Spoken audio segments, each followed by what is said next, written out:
నీ బలం ఎంత, నా బలం ఎంత అని చూసుకుంటుంటారు. ఇదిగో ఒక్కసారి నా కండలు చూడు అనేవాడు ఉంటారు. ఒక్కసారి నా బలము చూడు, నేను చూడు ఎంతలా ఉన్నాను, నువ్వు చూడు ఎలా ఉన్నావు, పిచ్చికిలాగా ఉన్నావు, నేను ఒక గుద్దు గుద్దానంటే అసలు మరలా నువ్వు లేగలేవు అని చెప్పేసి అనేటువంటి వాళ్ళు చాలా మంది ఉంటారు.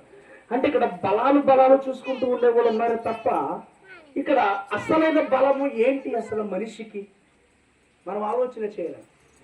శరీర ఆకృతిని బట్టి ఉండేదాన్ని బలం అంటారా? ఇది అసలైన బలమా? ఒకవేళ నేను లావుగా ఉంటే ఈ లావును బట్టి ఇప్పుడు చాలా లావుగా ఉన్నాడు, వీడు చాలా బలంగా ఉంటాడా అనుకుంటున్నారా? ఒకవేళ ఇది బలం అనుకుంటున్నారా? అసలు మనిషికి అసలైన బలం ఏంటి అని ఆలోచన చేస్తే మనిషి జీవితంలో అసలైన బలాన్ని పొందుకునేది ఎప్పుడయ్యా అంటే, నిన్ను అవతల వాడు నిన్ను కొట్టినప్పుడు కూడా నువ్వు మౌనముగా వహించడమే అసలైన బలము. దేవునికి స్తోత్రం. అటు పక్కవాడు నిన్ను చెంప మీద కొట్టినా లేకపోతే ఒంటి మీద కొట్టినా నువ్వు సహించుకుని నిలబడటమే అసలైన సిసలైన బలం అండి. అది దేవుడు కోరుకునే బలము. అటు పక్కవాడు నిన్ను ఒక 2 దెబ్బలు కొట్టాడని నువ్వు 4 దెబ్బలు కొట్టడం అది బలం అనిపించుకోదు. అది ఏనాడు కూడా బలం అనిపించుకోదు. ఆ పక్కవాడు నిన్ను 1 దెబ్బ కొట్టినా లేకపోతే 10 దెబ్బలు కొట్టినా నువ్వు సహించుకుని నిలబడటమే అసలైన సిసలైన బలం అండి. అయితే ఈరోజు మనం ఆలోచన చేస్తే కొద్దిసేపు మనం దేవుని వాక్యాన్ని ధ్యానించుకుందామండి. మత్తయి సువార్త 5వ అధ్యాయము, మత్తయి సువార్త 5వ అధ్యాయము, మత్తయి సువార్త 5వ అధ్యాయము 39వ వచనం చూద్దామండి. 39వ వచనం, మత్తయి సువార్త 5వ అధ్యాయం 39వ వచనం. నేను మీతో చెప్పినది ఏమనగా, దుష్టుని ఎదిరింపక నిన్ను కుడి చెంప మీద కొట్టివాని వైపునకు ఎడమ చెంప కూడా త్రిప్పుము. దేవునికి స్తోత్రం. ఇక్కడ మనం ఆలోచన చేద్దామండి. ఇక్కడ మత్తయి సువార్తలో సాక్షాత్తు యేసుక్రీస్తు ప్రభువు వారు మాట్లాడుతున్నటువంటి మాటలండి. ఒక మనిషి మాట్లాడిన మాటలు కాదు, అంటే ఒక నరమాతృడు మాట్లాడిన మాటలు కాదండి ఇవి. లేకపోతే మీరు నేను మాట్లాడిన మాటలు కాదు. ఇవి ఎవరు మాట్లాడుతున్నారు అంటే సాక్షాత్తు యేసుక్రీస్తు ప్రభువు వారు మాట్లాడుతున్నారు ఈ మాట. ఆయన ఏమని చెప్తున్నాడంటే, నిన్ను కుడి చెంప మీద ఎవరైతే కొడతారో వారికి ఎడమ చెంప కూడా చూపించండి అయ్యా అంటున్నారు. చాలా మంది ఏమనుకుంటారంటే, ఏమంటే ఇది గాంధీ గారు చెప్పిన మాట కదండి అంటారు. అవునా కదా?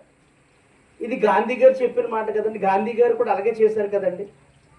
గాంధీ గారు కుడి చెంప మీద కొడితే ఆయన ఎడమ చెంప కూడా చూపించారని అంటారు. ఇది గాంధీ గారు చెప్పిన మాట కదండి, సాక్షాత్తు యేసుక్రీస్తు ప్రభు వారు చెప్పిన మాట ఇది.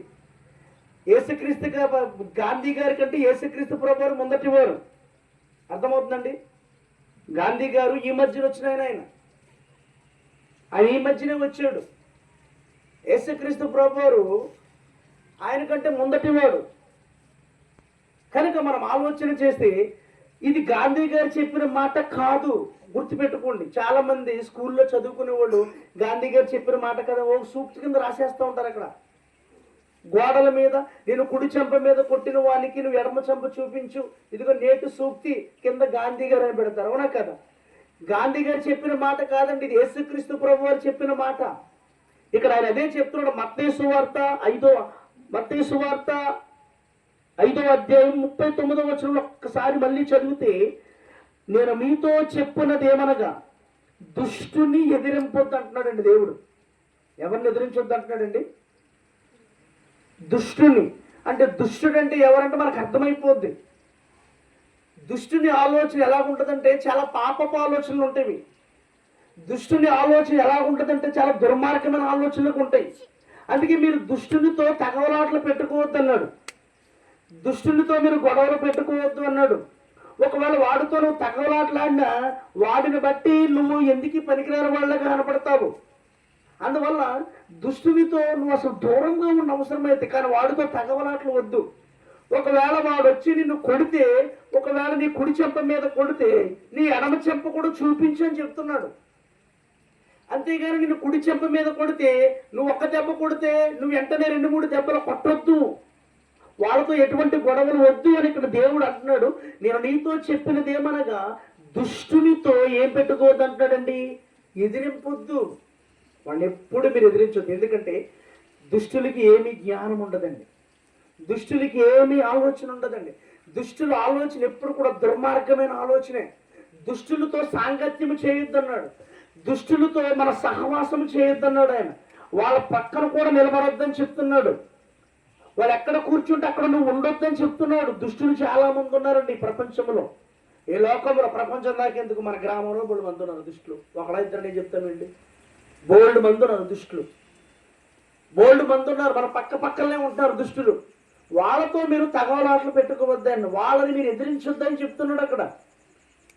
అందుకే నీ కుడి చెంప మీద కొట్టినప్పుడు నీ ఎడమ చెంప చూపించు అని చెప్తున్నాడండి. చూపించగలరంటారా? చూపించగలరా ఎవరైనా? నేను చూపించలేనేమో, నేను కూడా చూపించలేనేమో. ఎవరన్నా వచ్చి నేను కొట్టేసి వెళ్ళిపోతుంటే నేను ఆగలేను కదా, నేను కూడా తిరిగి కొట్టాలి వద్దా? దెబ్బలు తినలేక దేరా పక్కన ఉన్న వాళ్ళు అంటారు, మీరు దెబ్బలు తింటున్నావు చేత కనబడి అంటారు అంటారు. ఈ మాట వస్తుంది. వాళ్ళు వచ్చి నేను అలా కొట్టేస్తుంటే ఒక్క దెబ్బ కూడా తిరిగి కొట్టవేంట్రా, నువ్వేం చేత కనబడివా, నువ్వు పిరుకోడువా, లించి కొట్టు అంటారు. మనకు ఒకవేళ కొట్టాలని ఆలోచన లేకపోయినా పక్కన ఉన్న వాళ్ళు రెచ్చగొట్టేస్తారు మనల్ని, కొట్టు కొట్టు కొట్టు అని. అందువల్ల మనం ఎలా బ్రతకాలంటున్నాడంటే యేసుక్రీస్తు ప్రభువారు, నువ్వు దుష్టులను ఎదిరిపోతూ. దుష్టులు చాలా మంది ఉన్నారయ్యా, నువ్వు దుష్టుని ఎదిరించుకో. అవసరమైతే వారు నిన్ను కుడి చెంప మీద కొడితే నీ ఎడమ చెంప చూపించు అంటున్నాడండి. అయితే ఇక్కడ మనం ఆలోచన చేస్తే అసలు ఎడమ చెంప చూపించడం అంటే ఏంటి అసలు? ఎప్పుడన్నా ఆలోచించారా? ఎడమ చెంప చూపించడం అంటే ఏంటి అసలు? మనం జాగ్రత్తగా చూస్తే చెంప త్రిప్పును అను పదములకు గ్రీకులో సియాగోనుస్ స్ట్రోత్ అని ఒక పేరు పెట్టాడంటండి గ్రీకులో. అయితే దీని యొక్క భావము అర్థం ఏంటంటే ఇది హింసకు ప్రతీకారము తీర్చుకోకుండా ప్రేమతో ప్రతిస్పందించడం అంటండి. మీకు అర్థమవుతుందండి? ఎడమ చెంప చూపించడం అంటే దాని అర్థం ఏంటో చెప్పనా? ఇది హింసకును లేదంటే ఇక ప్రతీకారముకి ఇది మనం ప్రతిస్పందించడం. అంటే ఎట్లా ప్రతిస్పందించడం అంటే ఇది హింసకును ప్రతీకారానికి వెళ్ళేది కాదు ఎడమ చెంప చూపించడం అంటే. ఏమంటే ఒక వ్యక్తి వచ్చి మన కుడి చెంప మీద కొట్టేశాడు అనుకోండి, మనం ఏమీ మాట్లాడకుండా, అతను చాలా కోపంగా ఉన్నాడు మన మీద, కోపంగా ఉన్నటువంటి అతను మన కుడి చెంప మీద చాలా బలంగా కొట్టేశాడు. కొట్టిన తర్వాత వెంటనే మరలా ఒక కింద పడిపోయి మళ్ళీ లేచి నిలబడి ఎడమ చెంప ఎలాగ ఇచ్చామనుకోండి, మరలా కొడతాడా? కొట్టగలడా? మనం ఇక్కడ జాగ్రత్తగా ఆలోచన చేయాలండి. కుడి చెంప మీద బలంగా కొట్టిన తర్వాత మనం కింద పడిపోయాం, కింద పడిపోయిన వెంటనే మరలా దిగ్గున లేచి ఇదిగో ఎడమ చెంప మీద కూడా కొట్టండి అంటే కొట్టగలడా? మనసు చలించిపోదు అతనికి. అరే నేను ఇంత బలమైన దెబ్బ కొట్టాను, నేను ఇంత బలమైన దెబ్బ నేను చెంప మీద కొట్టగానే తన కింద పడిపోయి మరలా లేచి ఎడమ చెంపనేస్తున్నాడే, ఎంతో ఓర్చుకున్నాడు నేను కొడుతుంటుంటే, ఇటువంటి వాడిని మనం కొట్టడం ఎందుకు అని వాళ్ళే ఆగిపోతారు కదా. ఇక్కడ మనం ఆలోచన చేసి అదే చెబుతున్నాడండి. ఇక్కడ ఏమనంటే ఎడమ చెంప చూపించడం అంటే ఏమనుకుంటున్నారంటే ఇది హింసకును ప్రతీకారానికి తీర్చుకోకుండా ప్రేమతో ప్రతిస్పందించడం అంటండి. దేంతో స్పందించడం అండి? ప్రేమతో ప్రతిస్పందించడం. ఎడమ చెంప చూపించడం అంటే ఇది హింస కానీ ప్రతీకారం కానీ సంబంధించినది కాదు. ఒకవేళ నీకు హింస ఉన్నా ప్రతీకారం ఉన్నా ఈ ఎడమ చెంప చూపించగానే ఆటోమేటిక్ ఏమైపోద్దంటే ప్రేమ వచ్చేస్తుంది అటువాడికి, ఆ పక్కనున్న వాడికి ప్రేమ కలిగిపోద్ది. అందుకే నీ కుడి చెంప మీద కొట్టినప్పుడు నీ ఎడమ చెంప కూడా చూపించమని చెప్పాడు. కారణం ఇదే. అంతేగాని వాళ్ళు ఒక దెబ్బ కొట్టారని నువ్వు 2 దెబ్బలు కొట్టేస్తే నువ్వు మగవాడు అయిపోవు, అక్కడ నువ్వు బలవంతుడు అయిపోవు. బలవంతుడంటే ఎవరని చెప్పానండి ఇందాక నేను? బలవంతుడంటే ఎవరంటే నిన్ను ఎన్ని దెబ్బలు కొట్టినా నువ్వు నిలబడి ఉంటున్నావు చూడు, ఓర్చుకుని నిలబడుతున్నావు చూడు, అదే అసలైన బలం. నువ్వు తిరిగి కొట్టేస్తే బలం కాదు ఇది. నువ్వు తిరిగి కొట్టేస్తే అది బలం ఎలాగవుతుంది? అన్ని దెబ్బలు కొట్టినా కూడా నిలబడుతున్నావు చూడు, అది అసలైన బలం అండి మనిషికి. ఇక్కడ అదే చెబుతూ ఉన్నాడండి, ఇక్కడ అదే మాట్లాడుతున్నాడు. అయితే ఎడమ చెంప త్రిప్పుట యొక్క స్వరూప సాదృశ్యాలు మనము ఈరోజు 3 విషయాలు నేర్చుకుని వాక్యాన్ని ముగించుకుందామండి. రోమిలకు రాసినటువంటి పత్రిక 12వ అధ్యాయము 18వ వచనం చూద్దామండి ఒకసారి. రోమిలకు రాసినటువంటి పత్రిక 12వ అధ్యాయం 18వ వచనం చూద్దామండి. సత్యమైతే మీ చేతనైనంత మట్టుకు సమస్త మనుషులతో సమాధానముగా ఉండుడి. దేవునికి స్తోత్రం. నీకు సాధ్యమైతే, నీకు అవకాశం ఉంటే, నీకు చేతనైనంత మట్టుకు నిన్నెవరైనా కొట్టినప్పుడు, నిన్నెవరైనా తిట్టినప్పుడు, నిన్నెవరైనా దూషించినప్పుడు, నిన్నెవరైనా ద్వేషించినప్పుడు నీకు సాధ్యమైతే, సాధ్యమైనంత వరకు, నీ చేతనైనంత వరకు మనుషులతో ఎలా ఉండమంటున్నాడు ఇక్కడ అని ఆలోచన చేస్తే సమాధానముగా ఉండంటున్నాడు.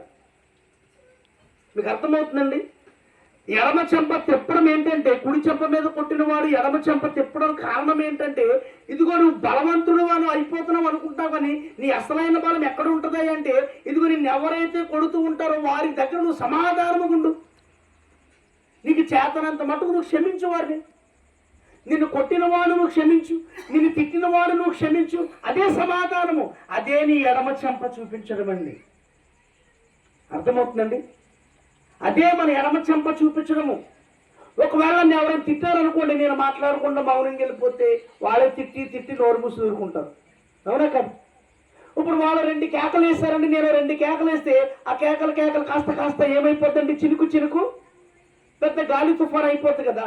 అలాగ అంతవరకు రాకుండా ఇక్కడ ఏమని చెప్తున్నానంటే, వాళ్ళు 2 కేకలు వేసినా 3 కేకలు వేసినా వాళ్ళు ఇష్టానుసారంగా తిట్టేసినా మనం ఏమీ మాట్లాడకుండా మన పని మనం చేసుకుంటూ వెళ్ళిపోతే వాడు తప్పు వాడే తెలుసుకుంటాడు. నేను ఇన్ని మాటలు మాట్లాడిన ఒక్క మాట కూడా మాట్లాడలేదే అని. అంటే ఇక్కడ ఎడమ చెంప చూపించడం అంటే అర్థం ఏంటి అంటే, మనము సమాధానం పడాలంటండి.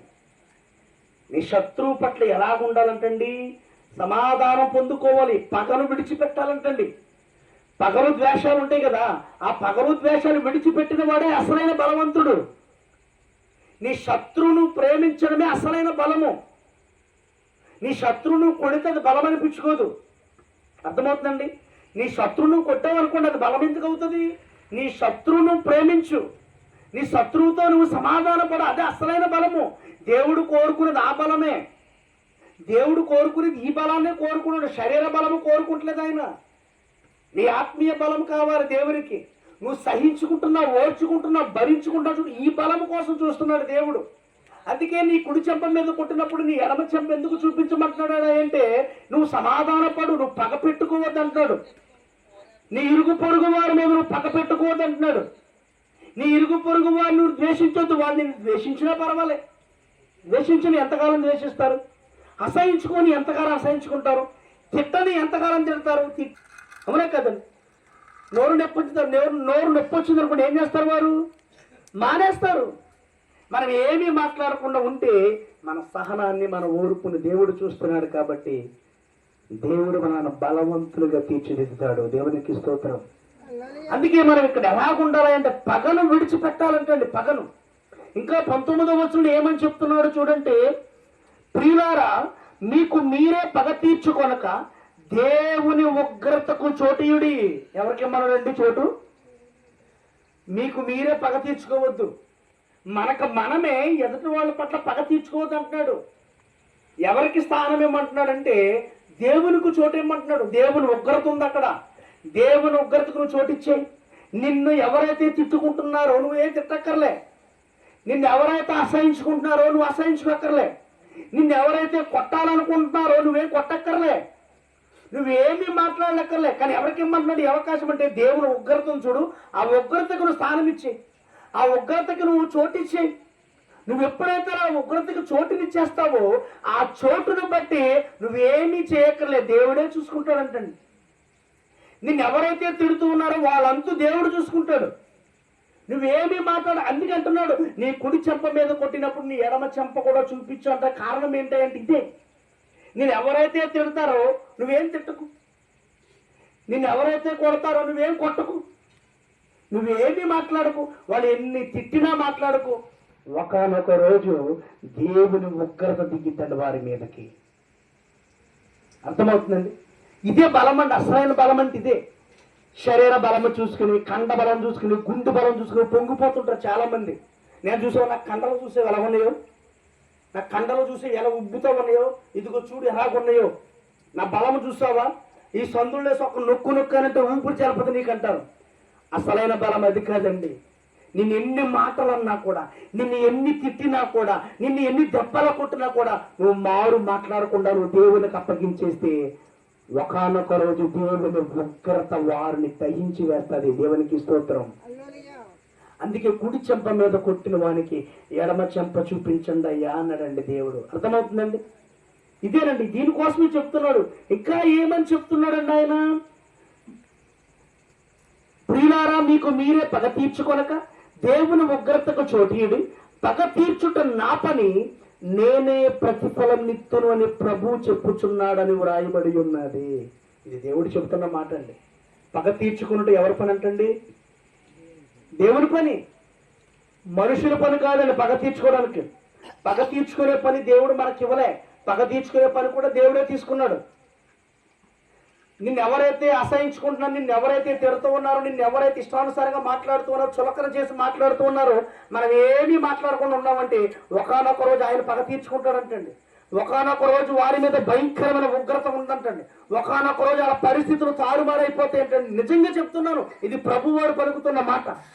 ఇది సాక్షాత్తు దేవుడే చెబుతున్న మాట. ఇదిగో నాకు అప్పగించేస్తే నేను ఉగ్రతను తీసుకొస్తాను వారి మీదకి. ఆ ఉగ్రత ఎలాగుంటుందంటే, ఇదిగో పగ తీర్చుకున్నట్టు నా పని అన్నాడు ఆయన. దేవుడు పగ తీర్చుకుంటాడంటే వారి మీద భయంకరంగా, చాలా బలమైన పగ ఉంటుందంటండి. మనుషులు కాదండి పగ పెట్టుకోవలసింది, దేవుడికి ఉందండి అవకాశం. అందుకే ఆయనకి ఇచ్చేయండి అంటున్నాడు. మనుషులుగా మీకెందుకయ్యా పగ పెట్టుకోవడము, దేవునికి ఇచ్చేయండి అంటున్నాడు ఆయన. దేవునికి ఇచ్చేయండి, పగ తీర్చుకున్నట్టు ఆయన పని. ఇక్కడ అదే చెప్తున్నాడు. కానీ 19వ వచనంలో ఒకసారి మళ్ళీ చదువుతాండి. ప్రియులారా, మీకు మీరే పగ తీర్చుకొనక దేవుని ఉగ్రతకు చోటీయుడి, పగ తీర్చుట నా పని, నేనే ప్రతిఫలము ఇస్తానంటాడండి. పగ తీర్చుకున్నట్టు నా పని అంట, దేవుని పని అంటది. అందుకే నీ కుడి చెంప మీద కొట్టినప్పుడు నీ ఎడమ చెంప కూడా చూపించాయా అన్నాడండి. సమాధానం కావాలండి, సమాధానం కావాలి. మనుషులకి కావాల్సింది ఏంటంటే సమాధానము. సమాధానించబడాలి. ఎప్పుడైనా సమాధానం కలిగి ఉండాలి. కుటుంబాల్లో సమాధానం ఉండాలి. ఏమండి, మనుషుల్లో సమాధానం ఉండాలి. ఒకరి పట్ల ఒకరికి ప్రేమనురాగాలు కలిగి ఉండాలి. ఒకరి పట్ల ఒకరికి ఉండవలసింది పగ కాదు, పగ కాదు పెట్టుకోవలసింది ప్రేమగా ఉండండి అంటున్నాడు. నేను ఒకవేళ తిట్టినా కూడా నువ్వు వాడిని క్షమించే, ఒకవేళ వాళ్ళు నేను ఒక దెబ్బ కొట్టినా కూడా నువ్వు క్షమించే. అదే కదా దేవుడు కోరుకునేది, అవునా కదండి? దేవుడు కోరుకునేది అదే, అదే కోరుకుంటున్నాడు. నిన్ను తిట్టినా ఏమన్నా నేను క్షమించేయమంటున్నాడు. ఎందుకంటే నువ్వు ఎవరి మీద పగ పెట్టుకోకు, నువ్వు ఎవరిని ద్వేషించుకో, పగ తీర్చుకునే పని నాది అంటున్నాడు ఆయన. అంటున్నారు అంటలేదు అంటాడండి. పగ తీర్చుకో పని దేవుడిదే, ఇంకెవ్వరిది కాదు, దేవుడే తీర్చుకుంటాను అంటున్నాడు. పగ తీర్చుకునేది ఆయనే. మనకేమో ఇవేమీ తెలియదు కదా, ఇవేమీ తెలియక మళ్ళీ ఎవరైనా ఒక దెబ్బ కొట్టేసరికి ఇంక మనం ఆగుతామా? అరే ఎంత దెబ్బ కొట్టేశాడు, నువ్వు కూడా కత్తి తీసేరా లోపల నుంచి, నువ్వు కూడా ఆ డ్రైవ్లో రాయి ఉందా, పెద్ద రాయి తీసి ఇసిరేరా మీదకి. కరెక్ట్గా అది ఎక్కడ తగలడు, ముక్కు మీద తగలాలా. ఎందుకంటే ముఖం మీద ఎక్కడ తగిలినా కూడా అది ఘాటు కనపడుతుంటుంది. ఈ లోపల తగిలిందని కూడా షట్లేసి కవర్ చేసేస్తాడు కదా. కరెక్ట్గా అది ఎక్కడ తగలడు, ముక్కు మీద తగలాలరా, లేదంటే చెంప మీద తగలాలరా, లేదంటే నొసట మీద తగలాలి. అక్కడ కొట్టరా. ఆడు ఏం దాచుకుంటాడో చూద్దాము. ఎంత దెబ్బ కొట్టాడరా నిన్ను, ఇంటికాడ రెచ్చగొట్టారు. చేతగానోడు వింటారు నువ్వు, దెబ్బలు తినొచ్చే వింటారు నువ్వు. నువ్వేంట్రా మగాడు కాదు నువ్వు, సిగ్గు లేకుండా వాడు కొడుతుంటాడు, నువ్వు తల్లులు తిన్నావా? ఇలాంటి మాటలు చెప్పేవాళ్ళు లేరా తల్లిదండ్రులు బిడ్డలకి? ఇలాగ ఎక్కేసేవాళ్ళు లేరా కుటుంబ సభ్యులు? ఇలా చెప్పేవాళ్ళు లేరా? ఇక్కడ కానీ ఆ పని కాదు, మనం ఇలాంటి కాదు ఎక్కేయవలసింది. అరే కొట్టుకుంటే కొట్టుకునేవారండి, ఎవడ పాప మాట దేవుడు చూసుకుంటాడు. నువ్వు అలా సైలెంట్గా మౌనంగా ఉండు, నువ్వు మౌనంగా ఉండు, దేవుడు చూసుకుంటాడని చెప్పేవాడు ఉన్నారంటారా? లేరండి, కొదువైపోయారు, వాళ్ళ లేరు. నువ్వు కుడి చెంప మీద కొట్టినప్పుడు ఎడం చెంప కూడా ఇవ్వకపోయారా అని చెప్తారా తల్లిదండ్రులు ఎవరైనా బిడ్డలకి? చెప్పరు. కొట్టాలరా, కొట్టి రావాలరా. ఎలా తల్లులు తినొచ్చారో నువ్వు, ఎలా దెబ్బలు తినొచ్చారో నువ్వు, ఈ మాటలు అంటారండి. ఇక్కడ నా దేవుడు చెప్తున్న మాట ఏంటంటే, పగ తీర్చుకోవద్దయ్యా మీరు, పగ తీర్చుకునే పని నాది అంటున్నాడు ఆయన. ఎవరి మీద కూడా మీరు ఎటువంటి పగ పెట్టుకోవద్దనడు. పగ పెట్టుకుంటాక మనమేమైనా పాములమా? మనుషులమే కదా. ఎక్కువగా పగ ఎవరు పెట్టుకుంటారండి? పగ ఎవరు పెట్టుకుంటారు చెప్పండి? పాములు పెట్టుకుంటాయి. పాముకి బుద్ధి లేదు కాబట్టి పెట్టుకుంటుంది. మన మనుషులమే కదా, మనకు ఆలోచన ఉంది కదా, మనకి ఎవరి మీద పగ? పొలాల మధ్య గొడవలు అయిపోయి పగ పెట్టుకుని నరికేసిన వాళ్ళు లేరా లోకంలో? రక్తాల చిందేసేలాగా నరుక్కున్న వాళ్ళు లేరా? ఎంతమంది లేరండి? భయంకరముగా సమాధానం లేదండి. సమాధానం కావాలి ఇక్కడ. అందుకే నీ కుడి చెంప మీద కొట్టినప్పుడు నీ ఎడమ చెంప కూడా చూపించమన్న కారణం అదే. చూపించగలుగుతున్నామా మనం ఎవరమైనా? ఎడమ చెంప చూపించగలుగుతున్నామా? లేదంటే వాడు కుడి చెంప మీద కొట్టేసరికి మన రెండు చేతులు రెండు చెంపలు వాయించేస్తున్నాం. అవునా కాదండి? ఆడు ఒక దెబ్బే కొట్టేసరికి మనం వాడికి రెండు దెబ్బలు వేస్తున్నాడు. బొగ్గలు బూరులు అయిపోతున్నాయి. ఎప్పటికీ మన ఒక బొగ్గ బూరు అవుతున్నాడు, రెండు బొగ్గలు బూరులు అయిపోతున్నాయి. ఎవరా కదండి? చూడండి ఎంత పగ పెంచేసుకుంటున్నాం మనం. ఒక దెబ్బ కొట్టేసరికి తట్టుకోలేకపోతున్నాము.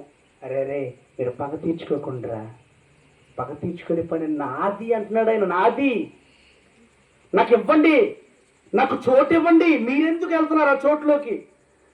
అది నా పని, మీకు అప్పగించలే. పగ తీర్చుకునే పని మీకు అప్పగించలే. పగ తీర్చుకునే పని కూడా నాదే. నా బిడ్డలని ఎవరైనా ఏదైనా అంటే నేను ఊరుకోను అన్నాడు ఆయన. నా కన్న కొడుకుని ఎవరైనా ఏదైనా అంటే నేను ఊరుకోను అన్నాడు. నా కన్న కూతురుని ఏదైనా అంటే నేను ఊరుకోను అన్నాడు ఆయన. అలా అంతే నేను చూస్తానండి, ఉగ్రత తీసుకొచ్చేస్తానన్నాడంటే ఇంటి మీదకే తీసుకొస్తాడు. ఉగ్రత, భయంకరమైన ఉగ్రత దింపేస్తాడు దేవుడు భయంకరంగా. ఆ పరిస్థితులు ఎలాగైపోతుంది? ఆ ఉగ్రత దిగిన తర్వాత అసలు మీ పరిస్థితి ఎలా ఉంటుందంటే కుంపట్లో కూర్చున్నట్టు ఉంటుంది ఆ టైంలో. ఇక పైకి లెక్కితే కూడా ఉంటుంది. మీకు కుంపట్లో కూర్చుంటారు అంతే. గప్పుకుని లెగిద్దామన్నా జారిపోతుంటాయి. నిప్పులు ఉంటాయి కదా కింద, మరి లెగలేరు. ఓ పక్క నుంచి కాలిపోతూ ఉంటాయి. ఉగ్రత, దేవుని ఉగ్రతకి బలైపోతారు. జాగ్రత్త. అందుకే నీ కుడి చెంప మీద కొట్టినప్పుడు నీ ఎడమ చెంపన చూపించయ్యా అంటున్నాడండి యేసుక్రీస్తు ప్రభువు వారు. చూపించగలుగుతున్నామా? మొదటి మాట, సమాధానం పడాలి. దేవునికి స్తోత్రం. ఏం పడాలంటండి? సమాధానం పడాలంట. మన కుటుంబం పట్లైనా, మన ఇరుగు పొరుగు వారి పట్లైనా. ఒకవేళ ఎవరైనా మనం తిట్టినా కూడా మనం తిట్టక్కర్లే. సరే అమ్మా, తిట్టుకుంటే తిట్టుకు దేవుడేమున్నాళ్లే. నీకు తిట్టినా కూడా కోపం తగ్గట్లేదా? ఓ దెబ్బ కొట్టుకో. ఇప్పుడు ఏమైంది? ఓ దెబ్బ కొట్టినా సరిపోవట్లేదు. నా శరీరం నీకు అప్పగించేస్తాను, కొట్టుకో. దేవుడే చూసుకుంటాడు. అవునా కదండి? దావీదు గారు ఒక వీధి నుంచి నడుస్తూ ఉన్నారంటండి. దావీదు గారు 2వ సమూయేలు గ్రంథము, ఆ మాట నువ్వు చూపిస్తే కానీ తెలియదు. 2వ సమూయేలు గ్రంథము 16వ అధ్యాయం.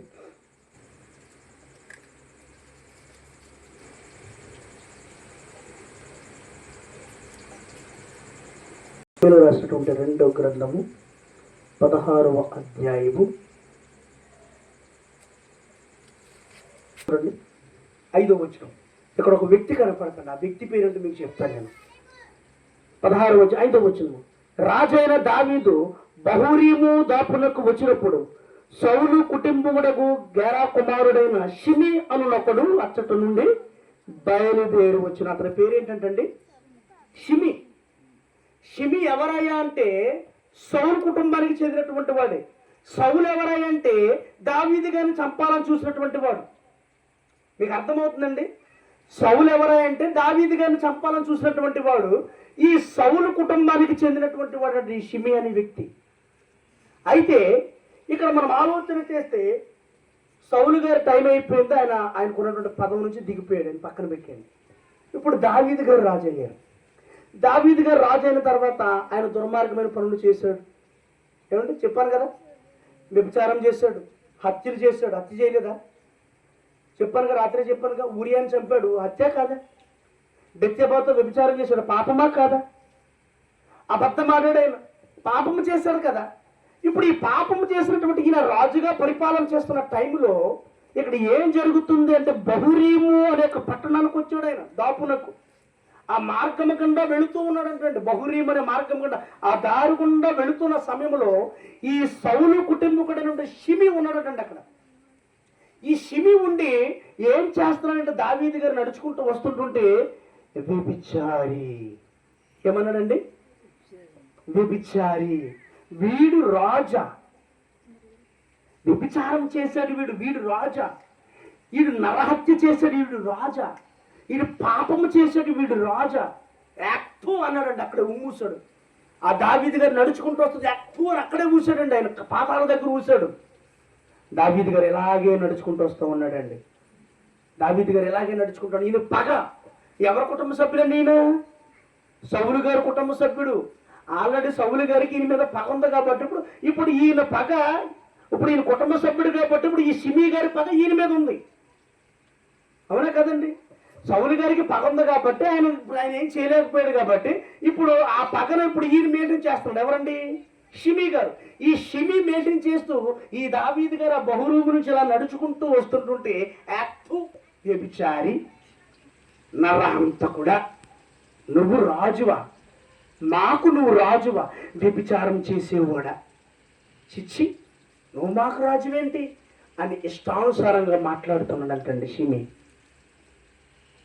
ఇప్పుడు రాజుగారు తలుచుకుంటే ఆయన ఏమని చేయొచ్చు అంటారా? చేయొచ్చు అంటాడా? రాజుగారు తలుచుకుంటే షిమీ పరిస్థితి అయిపోద్దండి అక్కడే. ఆయన పక్కనే ఉన్నటువంటి సైన్యము నడుస్తూ ఉన్నారు వాళ్ళందరూ కూడా. దావీదు గారి దగ్గర, అయ్యా రాజా, మిమ్మల్నేనండి ఇష్టానుసారంగా తిడుతున్నాడండి అతను, షిమీ అని అతను. అంటే మీరు ఒక్క మాట చెప్పండి, ఇదిగో మా వరలో కత్తులు ఉన్నవి, మేము ఖడ్గం తీసుకెళ్ళి అతను చంపేస్తామన్నారంటండి. దావీదు గారు అన్నారు, ఆగు, కంగారు పడొద్దు, నన్ను తిట్టమని నన్ను అనమని దేవుడే ఆజ్ఞాపించాడేమో అతనికి. మీకు అర్థమవుతుందండి? నన్ను పరీక్ష పెడుతున్నాడేమో దేవుడు, నేను ఎంత సహనంగా ఉంటానో చూస్తున్నాడేమో, నేను ఎంత ఓర్పు కలిగి ఉంటానో. నేను ఒకవేళ నిజంగా నన్ను ఎవరైనా తిడితే వెంటనే రియాక్షన్ అవుతానా, లేదంటే నేను రియాక్ట్ అయ్యి వాళ్ళు కొడతానా, లేదంటే కొట్టకుండా మౌనంగా వెళ్ళిపోతానని దేవుడే షిమీ రూపంలో మాట్లాడిస్తున్నాడేమో, నన్ను తిట్టమని మాట్లాడిస్తూ ఉన్నాడేమో, నా మీద పగ పెంచుకోమని చేయిస్తున్నాడేమో. మరి నేను ఎలా ఉండాలి? సమాధానం కలిగి ఉండాలి కదా. ఆ సమాధానం నాలో లేకపోతే నేను ప్రజలను ఎలా పరిపాలించగలను? మీకు అర్థమవుతుందండి? ఆ సమాధానం మనలో లేకపోతే ప్రజలు ఎలా పాలిస్తాము?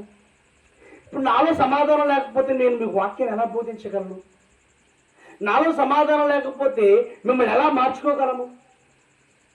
మనం ఇక్కడ ఆలోచన చేయాలి. ఒక్కొక్కసారి దేవుడే ఎవరో ఒకరి రూపంలో మన మీదకి నిందలు వచ్చేలాగా చేస్తాడండి. ఆయన చూసుకుంటాడు. నా తరపున పగ తీర్చుకుని నా దేవుడు ఉండగా నాకు పగ ఎందుకు?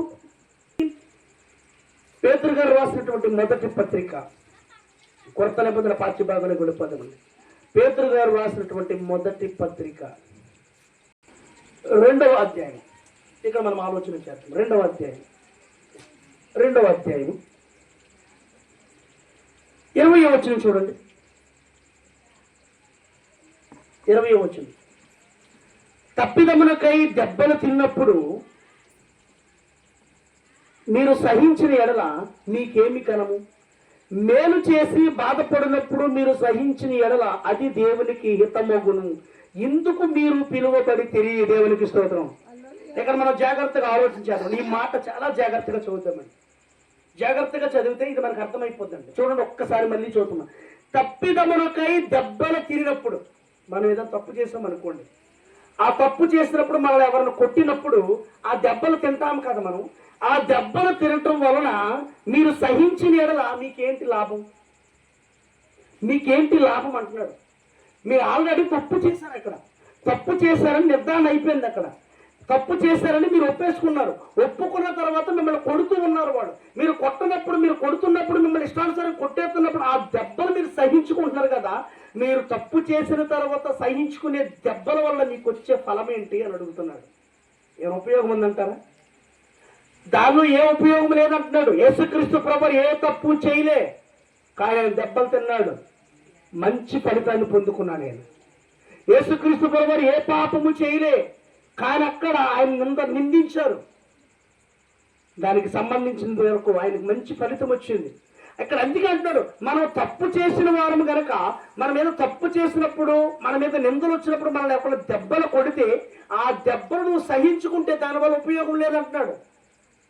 మరి ఆ కింద మాట చూడండి, అక్కడ ఏమని చెప్తున్నాడు? మేలు చేసి బాధపడినప్పుడు మీరు సహించిన ఎడల అది దేవునికి హితమగును. అర్థమవుతుందండి? ఏం చేసినప్పుడు అంటే బాధపడినప్పుడు ఎదటి వ్యక్తులకి మేలు చేస్తాను చూడండి, మేలు చేసిన వాడి దగ్గర నుంచి మనకి కీడు వస్తుందండి. ఎప్పుడైనా గమనించండి. మరి ఎవరికైతే ఎక్కువగా మేలు చేస్తామో వారి దగ్గర నుంచే కీడు వస్తుంది.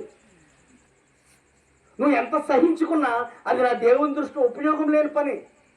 కానీ మన ఎదటి వ్యక్తులకి మేలు చేసి కూడా మన మీదకి కీడు వచ్చింది అనుకోండి, దాన్ని సహించుకున్నవాడే దేవునికి ఇష్టడు. దేవునికి స్తోత్రం. ఎన్నిసార్లు ఎంతమందికి ఎన్ని మేలు చేసి ఉంటారో ఒక్కసారి మీరు ఆలోచన చేయండి. మీరు పుట్టిన దగ్గర నుంచి ఇప్పుడు వరకు మీరు ఎవ్వరికి ఏ మేలు చేయలేదా? ఒక్కసారి మీరు ఆలోచన, మేలు చేయకుండా ఉన్నారా ఎవరికైనా? బోల్డ్ మందికి చేస్తుంటారండి. మీరు మేలు చేయకుండా ఎవరున్నారు చెప్పండి? మీకు ఎవరో ఒకళ్ళు, మీకు తెలిసిన వాళ్ళకో తెలియని వాళ్ళకో ఎవరో ఒకళ్ళకి మీ ద్వారా కాస్తో కోస్తో మేలు జరుగుంటుంది. ఆ మేలు పొందుకున్న వారే మరలా మీకు ఏం తీసుకొస్తున్నారు? కీడు తీసుకొస్తూ ఉన్నారు. ఆ కీడు వచ్చినప్పుడు మీరు సహించుకోండి అంటున్నాడు. అంతేగాని నేను ఎంత మేలు చేశాను వాళ్ళకి, నేను అంత మేలు చేశాను వాళ్ళకని నువ్వు అక్కడ చెప్పేసుకుంటే ఉపయోగం లేదు. నువ్వు మేలు చేసింది చేయలేదు ఎవరు చూస్తున్నారు? దేవుడు చూస్తూ ఉన్నాడు. ఆయన అదే చెప్తున్నాడు, నువ్వు దేవునికి అప్పగించేస్తే ఆయన చూసుకుంటానన్నాడు. వాళ్ళ గొడవ మీరు పగ తీర్చుకోవద్దు, మీరు పగ పెట్టుకోవద్దు. పగ తీర్చుకునేది నా పని అంటాడు. నాకు చోటు ఇవ్వండి, నాకు ఇచ్చేయండి, ఆ స్థానము నాదది. మీ తరపున నేను పగ తీర్చుకుంటాను వారి మీదకి ఉగ్రత తీసుకొస్తాను, మీరు కంగారు పడొద్దని చెప్తున్నాడు. ఆయన అన్నాడు, ఎడమ చెంప చూపించండి అయ్యా అన్నాడు. ఎడమ చెంప చూపించడం అంటే ఏంటంటే మనకి ఏముండాలంటే సమాధానం ఉండాలంటండి. ఎడమ చెంప చూపించడం అంటే ఏంటయ్యా అంటున్నాడంటే సహనం అంటండి. క్రైస్తవుడిగా బ్రతుకుతున్న మనకు ఉండవలసింది ఏంటో తెలుసండి. నేను బాగా అవసరమైనది ఏంటో చెప్పనా? సహనం చాలా అవసరమండి. ఓర్పు ఉండాలి, సర్దుకోగలగాలి, మనల్ని ఎవ్వరు ఏమన్నా పట్టించుకోకూడదు. దేవా నీ చిత్తము తండ్రి, నీకు వదిలేసాను తండ్రి, నీ చిత్తం వరకు ఆయనే చూసుకుంటాడంతే. పెట్టుకుంటాక మనమే పామును కాదు, మన పామును కాదండి. పక్క పెట్టుకుంటాకి పెట్టుకుని పేరు పలకగానే బుష్షుని కొడుతుంటండి. బుసలు లోపలికి వచ్చేద్దంటే ఎక్కడో చోట మూల ఉంటుందంట. ఆ మూల ఉంటుందంట. రవి అని పిలవగానే బుష్షలు ఎత్తుంటుందండి. చూస్తూ ఉంటుందండి రవి ఎటు వెళ్తున్నాడని. ఎందుకని?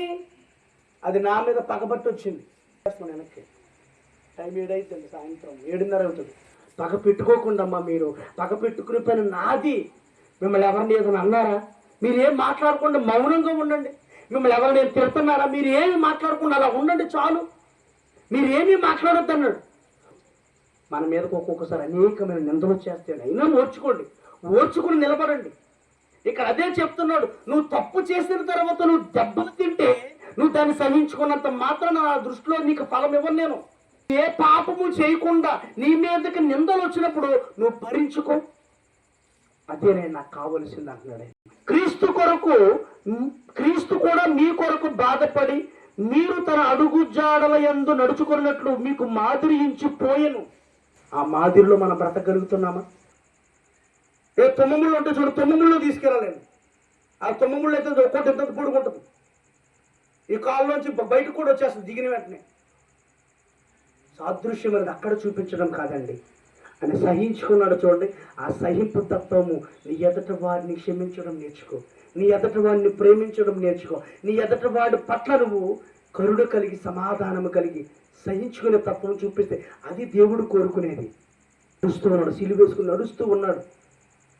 ఓ పక్క నుంచి కొరడా దెబ్బలు తగులుతూ ఉన్నాయి, కాళ్ళలో ముళ్ళు దిగిపోయింది. దానికి యేసుక్రీస్తు ప్రభువుకి పెద్ద ముళ్ళు దిగిపోయింది.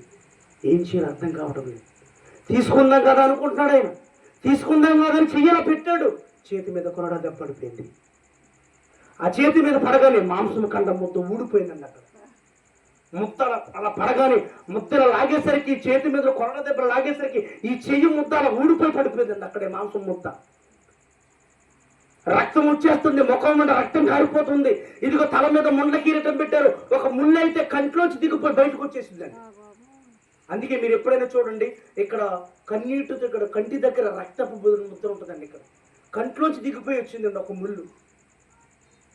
అలాంటి శ్రమలు అనుభవించాడండి ఆయన. ఏ తప్పు చేయలేదు ఆయన, ఏ పాపము చేయలేదు, ఎవరికి ఎటువంటి ద్రోహము చేయలేదు, ఎవరికి ఎటువంటి అన్యాయము చేయలేదు. నా కోసం మరణించడానికి వచ్చాడు ఆయన. ఆయన ప్రేమను గుర్తిరగలేకపోయారండి ప్రజలు.